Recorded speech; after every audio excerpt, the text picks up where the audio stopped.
அதிமுக மாவட்ட செயலாளர் முனியசாமி கடந்த 2 முறை முதுகுளத்தூர் தொகுதியில் தோல்வியை தழுவியதால் இந்த முறை வெற்றி ஒன்றே இலக்கு என திருவாடானையில் முகாமிட்டு தேர்தல் பணிகளை முடுக்கிவிட்டுள்ளார். ஓ. பன்னீர்செல்வத்தின் மகன் ஜெயபிரதாப்பும் இந்த தொகுதியின் மீது ஒரு கண் வைத்துள்ளார். ஆளும் கட்சி தரப்பிலும் வேட்பாளர் போட்டி விஸ்வரூபம் எடுத்துள்ளது.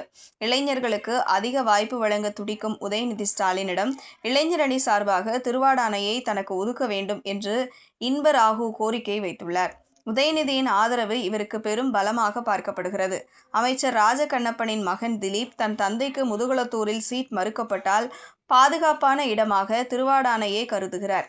திமுக மாவட்ட செயலாளரும் ராமநாதபுரம் சட்டமன்ற உறுப்பினருமான காதர் பாட்ஷா முத்துராமலிங்கமும் ஒருவேளை ராமநாதபுரம் தொகுதி கூட்டணி கட்சிகளுக்கு போனால் திருவாடானையில் போட்டியிட தயாராக இருப்பதாக கூறப்படுகிறது. காங்கிரசின் சிட்டிங் எம்.எல்.ஏ.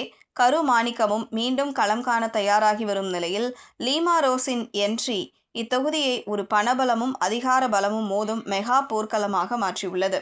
லீமா ரோஸின் பிடிவாதத்தால் திருவாடானை தொகுதி யாருடைய வசம் செல்வது என்பது இப்போதே $1,000,000 கேள்வியாகியுள்ளது.